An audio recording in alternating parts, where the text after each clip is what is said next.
me tell you what bugs me about human endeavour. I've never been the human in question. Have you? Mankind went to the moon. I don't even know where Grimsby is. Forget progress by proxy. Land on your own moon. It's no longer about what they can achieve out there in your behalf, but what we can experience up here in our own time. It's called mental wealth.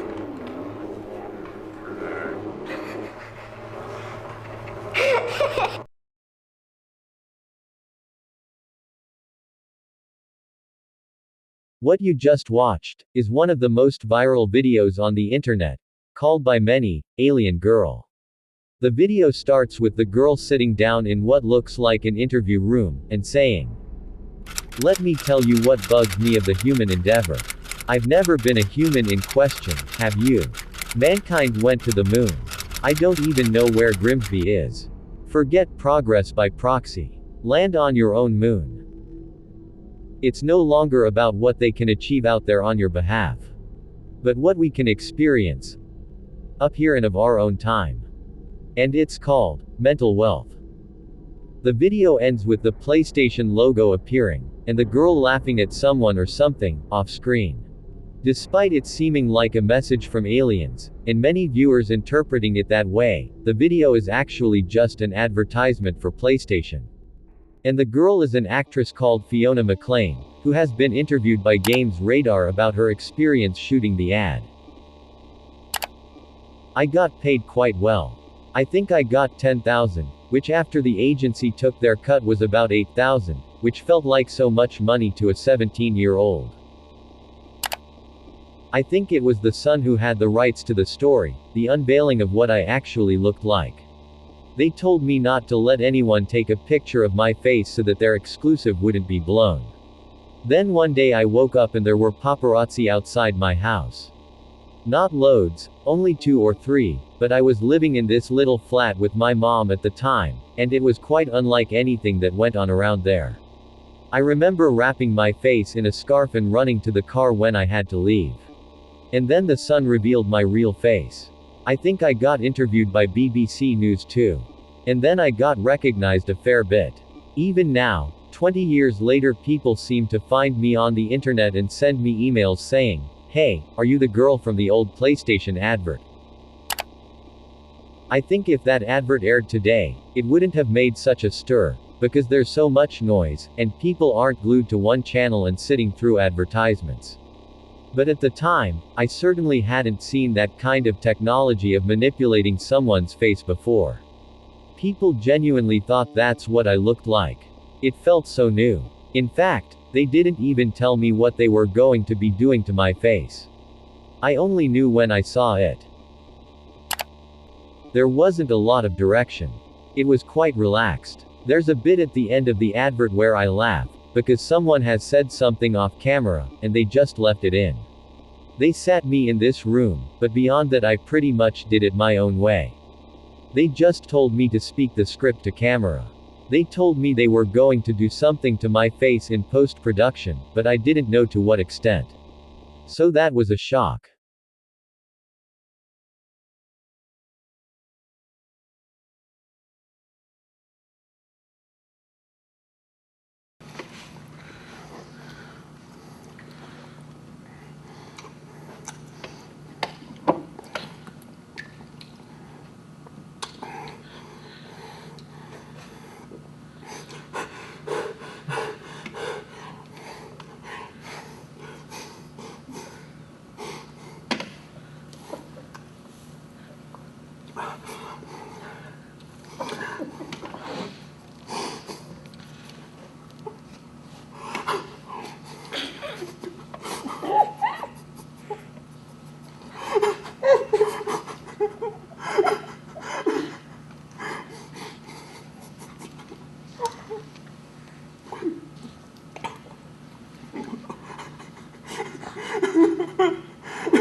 Blank room soup. The video starts with a man hunched over a table, eating a bowl of soup. The bowl's contents are spilled around the table, as if he has eaten sloppily, or in a hurry. He is wearing a white vest, and for some reason, is shoveling the soup into his mouth with an oversized spoon. After a second or two, it becomes obvious that the man is either laughing, or crying.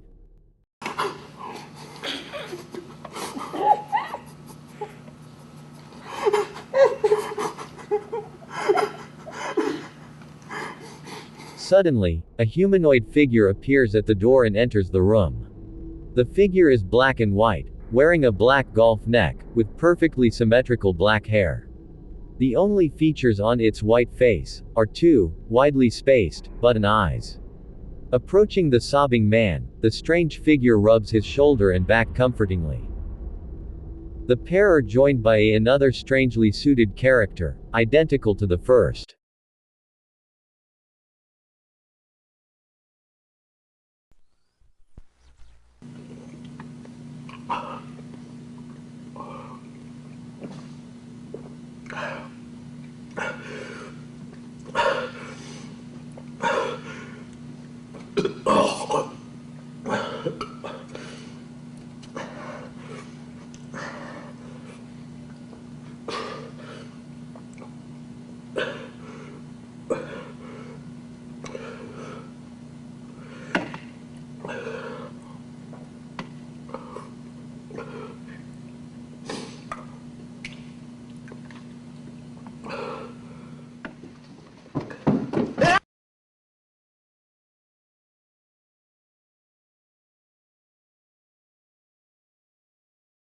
In another video, we see the man retching, as if he is about to vomit, as he forces the soup down.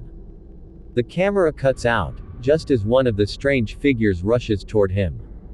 The original footage was first uploaded to YouTube in 2005, by a channel named Renaissance Men, and is titled, Freaky Soup Guy. The description of the video simply says, "We don't know what this is." The video is more known now as, Blank Room Soup. And different interpretations and theories about the video have been spreading in comments sections, Reddit threads, and forums. The most frequent explanation is that it is a clip from a snuff film, which is death or killing, caught, or deliberately recorded on tape. Nobody actually dies in the video, and there is no violence depicted. Those spreading this theory seem to suggest that this clip is from a longer snuff video, and that the scene depicted is one of preemptory torture. The man is being tormented before his inevitable murder. One widely circulated version of the story is that the man is actually being force-fed the bodies of his murdered family.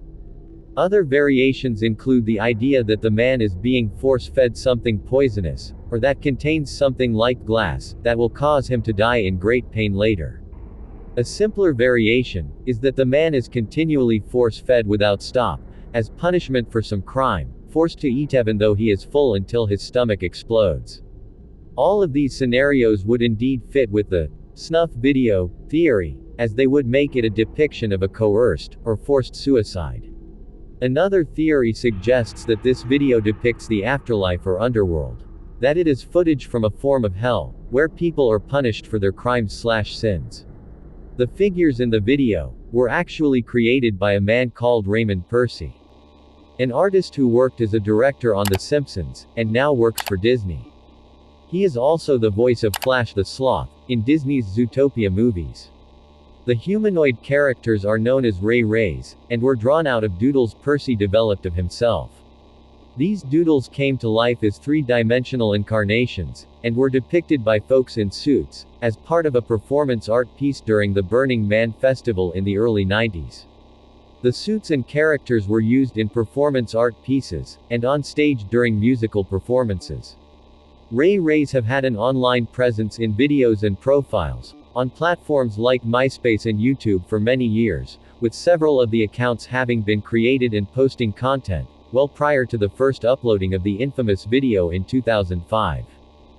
When YouTuber Rainbot investigated the origins of Blank Room Soup, he contacted Percy about the video, who explained that whilst he had created the characters, and been part of performances in which people wore the suits. The 2 suits shown in the video were stolen from his truck, prior to the video being filmed. And that the first he heard of the video's existence, was when he received the clip in an email, with no explanation.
In another later video, a man bound up in rope is seen being jostled, and led away in an alley somewhere.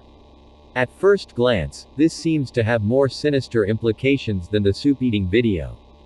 But what is notable about it, is that the man being jostled is arguably identifiable. His clothes, glasses, and face paint identify him as Gil Sharon, a musician in the rock band, Stolen Babies. A number of photographs from around the same time period show Sharon wearing the exact same outfit and makeup. This isn't the only connection between the Ray Ray figures and the band. In fact, the characters appear several times in one of the band's music videos, which was posted around a year after the Blank Room Soup. It would seem therefore that the band acquired a set of these Ray Ray costumes, or at least had access to them, even after they were allegedly stolen. The very music video that features the Ray Ray characters, was animated by their original creator, Raymond Percy. This was possibly done as a favor to the band's lead singer, Dominique Lenore Percy, who is the younger sister of Raymond. Percy could simply be lying and distancing himself from the video, in order to maintain the mystery, and build a mythology around its origins and meaning, to boost its popularity, and promote his sister's band. But if he is telling the truth, then the context and creators of the video will forever remain a mystery, and it could really be a snuff video after all. But that theory doesn't really add up if you take a good look at the man in the first video, the one with anonymized eyes. Especially after having examined a photo of Raymond Percy himself.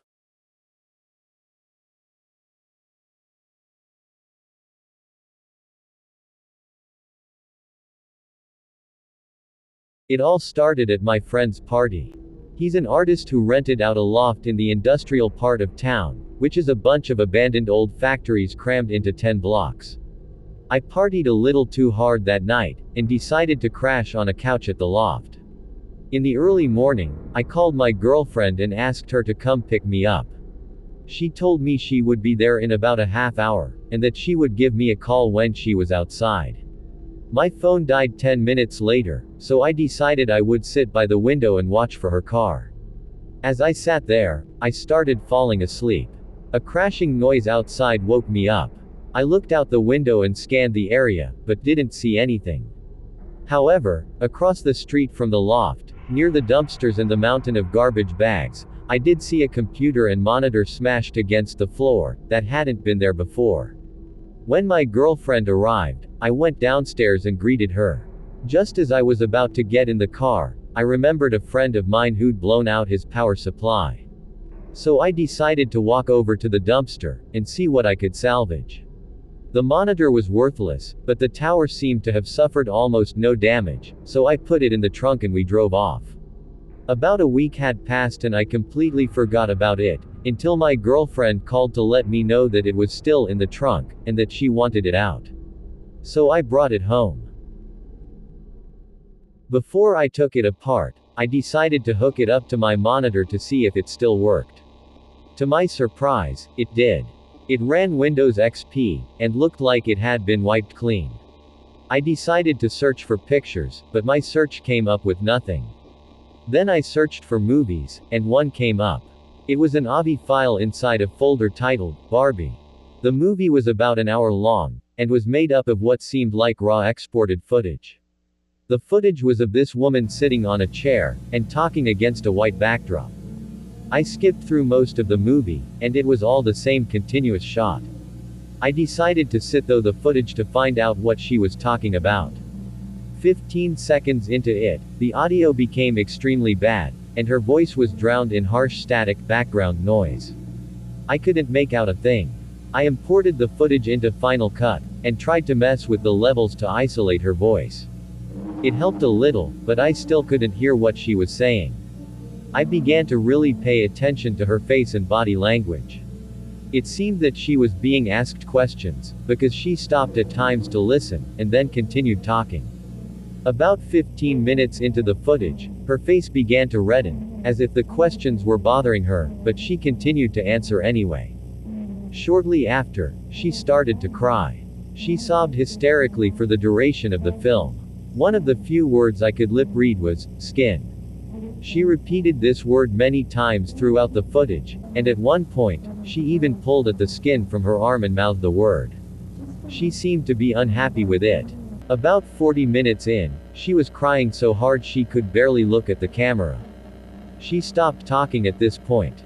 The rest of the footage was just her crying with her head down. Oddly enough, she didn't get up or move. The screen just faded to black. I noticed that there were about 10 more minutes left on the timeline after the screen went black. 2 minutes past the darkness, there was more footage. The footage was extremely shaky, almost unwatchable, and depicted a pair of legs walking along train tracks. My guess is that camera was accidentally left on, as it was being carried somewhere. The person walked along the tracks for about 6 minutes, then turned into the forest, and walked over what looked like foliage flattened by a piece of plywood. My heart started beating with excitement, because there were train tracks a few miles away, that looked very similar to the ones in the video. I called up a friend and convinced him to go on a little adventure with me. The next morning, I took my flashlight, camera, a knife, and went to pick up my friend. When I got to his house, he wasn't even awake. I was already packed, and I had mentally prepared myself to do this, so I decided to go through with it without him. I parked my car at the train station, took my stuff, and hopped onto the tracks. After walking for about 2 hours, I saw a broken piece of plywood. I searched the nearby foliage, and there it was, a little plywood trail leading off into the forest. I walked slowly along the trail, paying close attention to everything. When I got to the end of it, I found a grassy field. And then I saw it, a house being consumed by the forest. From the look of it, no one had lived there for 20, maybe 30 years. I got my camera and snapped a few pics. A few yards away from the house, was a tool shed made of rusty sheet metal. I just sat there among the trees for a while, absorbing everything. I didn't want to go into the open field. I had a bad feeling that something would see me. It took me a while to muster the courage to go up to the house. The door was partly opened. I pushed it in with the flashlight, and was relieved that the inside was actually very well lit. I put the flashlight away, got my camera, and took a few more pics. There was no furniture. The floor was riddled with bricks, wood, and other rubble, and some of the walls had huge holes in them. When I went in further to explore, I saw some things that I didn't pay much mind to in the moment, but now that I think about them in hindsight, they greatly disturbed me. The first thing that seemed a little odd, was that one of the doors in the first room seemed a little too new to be in this house. It was also the only door that was locked. Also, when I made my way up to the second floor, I saw some chairs and a fold-up table, that also seemed a little too new to be there. But what disturbed me the most was the bathroom. The dust on the mirror had been wiped away, and in the bathtub, I saw a clear plastic tarp that still had water droplets on it from, when I presume, it was last washed clean. That was when I heard something moan really loud. I jumped out of the second-story window, and ran back to the tracks. Halfway there, I realized the moaning was most likely a water pipe expanding or contracting. But that little moment of relief gave way to horror, when I wondered why the water would be running in an abandoned house in the middle of the woods. It's been 2 months since this happened and I haven't gone back there, nor do I plan to.